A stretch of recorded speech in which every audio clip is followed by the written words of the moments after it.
তো আমরা চলে এসেছি কোষে দেখি 23.1 কি বলছে 1 নম্বর 23.1-এর 1 নম্বর প্রশ্ন। একটি সমকোণী ত্রিভুজ, আমি বলেছি সমকোণী ত্রিভুজ বলেছে, এঁকে নাও।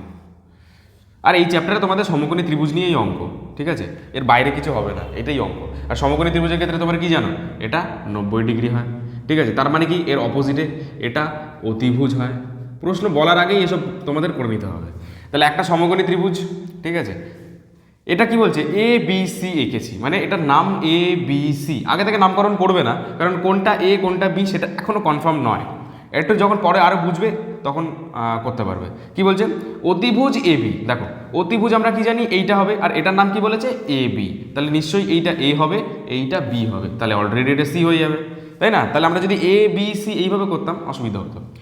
তাহলে এ বি 10 সেন্টিমিটার, মানে অতিভুজ আমাদের 10 সেন্টিমিটার বলে দিয়েছে। ভূমি বিসি সেটা হচ্ছে 8 সেন্টিমিটার। আচ্ছা তোমরা একটা জিনিস বলো, দাদা তুমি তো বলবে যে এইটা অতিভুজ বললে, এইটা কি করে বলবো, এই প্রশ্নে বললো ভূমি, তার মানে ভাবো এইটাকে ভূমি বলেছে, তাহলে এই কোণটা সাপেক্ষে কি অঙ্কটা হবে নাকি এই কোণটা সাপেক্ষে অঙ্কটা হবে? অঙ্কটা নিশ্চয়ই এই কোণটা সাপেক্ষে হবে। কেন? কারণ এই কোণটা সাপেক্ষে যদি হয় তাহলে এইটা হবে তোমাদের লম্ব, আর এইটা হয়ে যাচ্ছে তোমাদের ভূমি, তাই না? বিসিটাকে ভূমি হবে, আর বিসিটাকে প্রশ্নে ভূমি বলেছে, তার মানে আমাদের নিশ্চয়ই কোথাও না কোথাও এই বি কোণটাকে নিয়ে অঙ্কটা হবে। বোঝা যাচ্ছে? দেখো তোমরা পরে পড়বে আরও বুঝতে পারবে। তাহলে বিসি সমান সমান তোমাদের কত হলো? বিসি 8 সেন্টিমিটার হয়ে গেল। এইবার দেখো লম্ব এসি সমান সমান 6 সেন্টিমিটার, লম্ব এসি বলেই দিলাম কত হবে 6 সেন্টিমিটার। এইবার তোমাদের দেখো বলেছে কোন এ বি সি এর সাইন থিটা এবং ট্যানজেন্ট, ট্যানজেন্ট মানে হচ্ছে না ট্যান থিটা, যাই হোক, তো সেই ট্যানজেন্ট এর মান নির্ণয় করি। তাহলে কোন এ বি সি বলেছে, এ বি সি, দেখো এই কোণটা বলেছে, দেখেছো? মানে আমরা আগে থেকেই বুঝতে পেরে গেছিলাম যে নিশ্চয়ই কোথাও না কোথাও অঙ্কটা এই বি কোণটাকে নিয়ে হবে, তাই হলো কোন এ বি সি এর সাপেক্ষে বের করতে বলেছে কোন এ বি সি কোণটা, এ বি সি মানে বি কোণ। বোঝা যাচ্ছে? এইটাই হলো তোমাদের প্রশ্ন, যদি আগে থেকে বুঝে নাও না অর্ধেক অঙ্ক তো এখানেই হয়ে গেল। এবার শুরু করা যাক, দেখো কিভাবে করবে।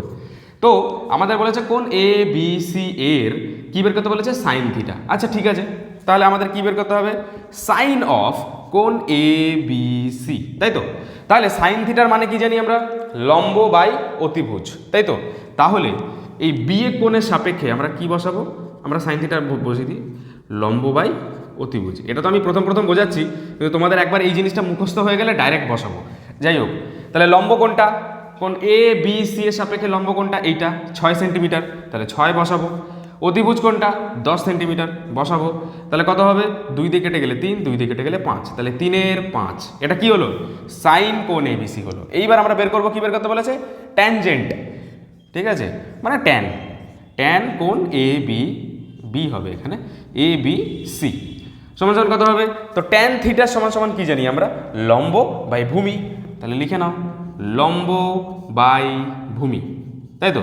তাহলে লম্ব সমান সমান কত, লম্ব সমান সমান 6, ভূমি সমান সমান কত 8, সেটাই বসাবো। তাহলে 2 দিয়ে 3 আর 2 দিয়ে 4, তাহলে কত পেলাম 3/4, ব্যাস এই দুটোই আমাদের অ্যান্সার, ঠিক আছে, এই দুটোই তার মানে আমাদের অ্যান্সার।